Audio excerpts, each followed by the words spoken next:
Hello everyone, welcome to my channel. This is the first video on this channel, AutoDynamix. This is my brand new channel, and today I'm going to be talking about what I do on this channel and what content you guys could expect from me if you are just watching this as my first video. So here, as you could see, we have some photos of the 2024 Ford Mustang, and in today's video I just kind of want to use this as a little bit of an introduction as to what I do here on the channel. AutoDynamix is really about, in very specific terms, it's about sports car design. So sports cars, supercars, hypercars, muscle cars, that type of thing. That is what I like to cover on this channel, and even more than that, it is the design of these cars. I will be covering things like car reviews. So if there's a new car reveal of, say, a new supercar, I will be covering that, and I'll be checking out the design, and I'll be telling you guys my thoughts and what I think about it. And then I also want to look at other design decisions in the automotive industry right now, especially if they occur in performance cars. I will also be covering things like that. Today, as a little bit of an introduction, I wanted to cover the 2024 Ford Mustang. I think this is a good way to introduce the channel because I think this car has some good things about it and it has some not so good things about it. So I want to talk about it and share my opinion so that you guys can kind of see how I'm going to be running things here. And then in future videos, I'll have a little bit more of a flow, and you guys will kind of know like what's up if you watch this video before my other ones. Let's just start off by looking at these profile lines. These are the very basic lines on the Ford Mustang. You have this line right here, which I think this line is kind of interesting because this waistline, you can do a lot of interesting things with this on a car. And I feel like a lot of manufacturers don't really take the chance to like utilize this area of the car so much. I think you could kind of have something curving up, maybe to like match with the muscle a little bit. You can have something a little bit sharper, or you can do some interesting things. Like maybe instead, if I undo this, you could have it keep going instead of, as you can see, it kind of curves down a little bit with the muscle. You can have it go straight, and then you can have like a diffuser in the rear with a little bit of like line flow there. So I think there's a lot of like interesting things that you can do with like a waistline that I think is like a missed opportunity. If you think more about the top over here, like by the hood, you have a lot of like very like clean lines. Like you have this line going here. You have this one that goes all the way down to the corner of the grille. You have this line that makes kind of this like bulge in the hood, which I really like. It reminds me a lot of like other muscle cars. And you also have this little air outlet here on the hood, which I think is a great addition, especially for the GT performance model. I really like that they added this. Even though it stands out quite a bit from the hood, I think it's placed in a way that like it isn't so bad because it's kind of part of this like bulge in the hood. Yeah, that's pretty much all I want to say for this. I'll get to the rear soon where I talk about stuff like this rear spoiler, but for now, let's move on to this other picture where we can kind of see the front view a little bit better. I actually really like this picture of the Ford Mustang in particular because you could see kind of how you have this like very like straight line here on the hood that separates like the hood from like the front face of the car.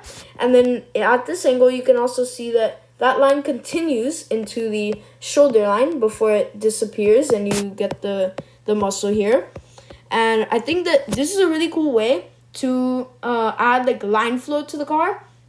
And I think that Ford did a great job with this line in particular because it kind of wraps around like most of the car. But if we go back to the front here, this is where I have some problems. Firstly, let's start with the grills. It's pretty usual for Mustangs to have this. The previous generation had a grill pretty similar to this one. It's just that they upgraded it for this generation. And I think that there's really no need for the grill to extend all the way to this point because you really just have like the main grill that ends right here, and then you just have like this black piece in here. And you really don't need to have that. It might be an air intake, but I don't think it is. It's just kind of like a piece that's just there. So what I would have done is kind of fix it so that the grill only goes up to here and that this is body colored. Another thing is this intake right here in the front fascia. So the front fascia in general is pretty good on this car, but I feel like, again, like it's a little bit squashed by the extra real estate that the grill takes up. I feel like making the grill smaller to what I have outlined here would be really like beneficial in like equalizing the space here in the front, because you have like a grill that takes up an unnecessary amount of space, and then you have like a really like squashed looking front fascia. One thing I would like to change in the front fascia is, if you see this part of the grill right here is kind of like a separated shape, as you could see on this side too. It's kind of like a separated shape. And if you bring this line down, you'll notice that it kind of comes close to this line right here, this little like piece that goes up. And you'll notice that they don't really connect. Their meeting point is like kind of off here, and they're just like at a weird angle where like they kind of connect, but like not really. So what I would do here probably is I would have this line come all the way down and then determine where this little piece of like body panel here, where it goes up to. So I would have the body panel more like this, and then maybe you can also have it on the other side. Your body color could be in here. And that would just look a lot better because it has a lot more like line flow. And line flow is very, very, very, very essential in car design, especially when you're talking about performance cars, because line flow has a lot to do with the sort of like dynamic of a car. And especially in performance cars, you want to have them feeling dynamic. Even if the car is standing still, the design needs to show some kind of movement to it. You want the lines to be able to interact with each other. Like you see here, that this line from the front, it kind of, if I erase this piece, you'll kind of notice that it fades out where the fender is. And then it kind of regains itself after this point right here, and then you kind of have a sharp shoulder line, and you also have this really like defining line of the front right here. So that's a great example of line flow on this particular car. You have this line that goes up, and then as you could see here, it kind of, it's like the designers, it's like they missed, because like you have this perfectly sharp corner here in the grill, and then you have this line that's coming around, and then you just have it go right above the corner. It bothers me so much. So another change I would do is where you see this black piece. This is for the GT Performance, where you see this kind of black trim piece right here. I would have the cut go through here, and then I would have it land right on this corner here instead of being a little bit above.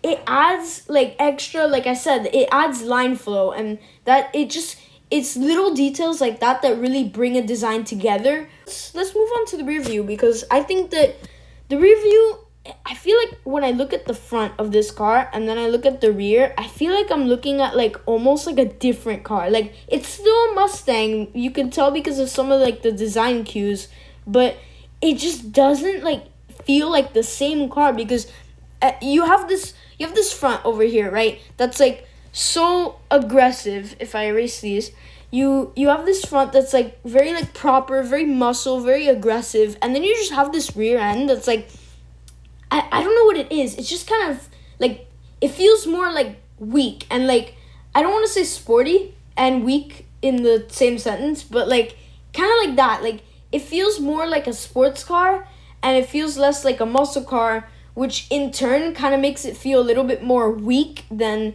the front does, because the front has a lot of like beefiness and like strength on it. As you can see here, there's a lot of like elements here, and the overall look just looks very like, it looks very aggressive and tough, and I feel like the rear end doesn't really like match with that. You have like this really deep cut with like this like chamfer in here, and then you have it come back out again with almost the same strength, more, and then you just have more angles and more angles in the diffuser, and it just becomes kind of like a mess. You have this, which is in a pretty good space, but then you have the taillights that are way too short. So then you need to have this line move to meet it, and then you get this weird angle that's just not very like appealing. So I think that it would be really cool if this rear end was more straight lined, like how the front is with this straight line here. You could kind of have the same thing going in the rear. You could kind of have this line be a little bit more straight. You could have it house these taillights. You can even take them off of this like bottom part, or you could keep them on if you want. It doesn't really matter that much, but you would have the taillights there, and maybe you even still keep this line. And while we're still here in the upper rear, let me just talk about this. It has the same problem as the upper rear of this car. It has way too many angles. It doesn't fit in with the rest of the car, and it just feels super out of place. It's like, it's this whole part here. It just feels like a different car to me, because you have this like part of the rear wing that just kind of like goes up like this, and then it dips down slightly, and then you have this flat part here, and then you have the same thing on the other side, and then you have these two pieces here, which is just, it's very like, it's overcomplicated, because you don't need to have that. You can have these two, you can have this, and then maybe if you want, you have a slight angle down or a slight angle up. That's all you need for a spoiler. And you know, even better, just remove the spoiler altogether. I know that this is like the GT Performance model, and it's supposed to be more sporty and whatever, but like, do you really need this? Like, on a car that already has like pretty nice proportions and pretty nice lines, like, you don't really need this rear wing, especially if it looks like this. So I just think that wing is just kind of unnecessary. We move to the lower rear, which is where we have this diffuser, and we also have this nice little housing for the license plate. I actually really like how they did this, because you have it kind of interacting with the diffuser, where it kind of makes this hexagon shape here, and then you have it going in with some depth. So I actually really like that. But then you have this diffuser, which I think this diffuser, it looks, not that it looks cheap, but like, it looks a little bit like it's like not supposed to be there. And I don't know if this is just for the GT Performance or if it's also for the base model, but this diffuser is like, it's pretty aggressive, which is okay. But again, like, it's very complicated, and it doesn't need to be. Like, this could be so much simpler than what it is. As you could see by me like showing you all the lines here, you have this is already like looking like a mess. You have this outer line here. It extends pretty far.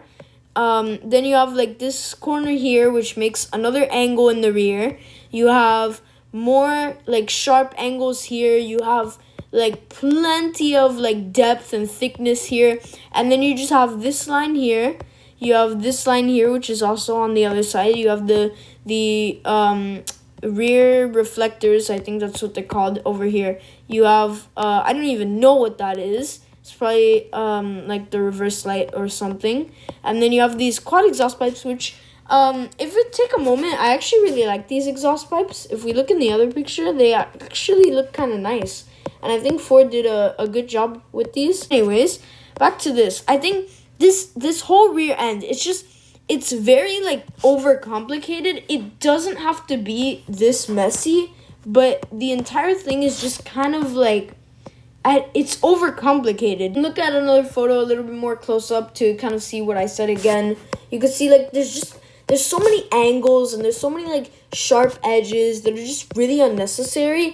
And like, especially in the diffuser, like there's so many lines, and like you don't need all of this. Like, this is all like just like overcomplicated like stuff in this diffuser here. I wanted to just kind of go over some pictures that I got when I actually saw this car in person, because I was able to go and see this car in person. Sometimes the photos just don't do a car justice with the design, and I feel like seeing this car in person, like that really was not the case with this car. I think I'm being totally honest, seeing this car in person didn't make it any better. Like, there were some parts that were good. Again, like I said, like, there were some clean lines. I like the muscle that they added to the car. I like the hood. The hood is a really good part of this car. And as you can see, the one that I saw was a red convertible version. It's not really better in person, and I feel like that says something. With this car, I think it's the little things that kind of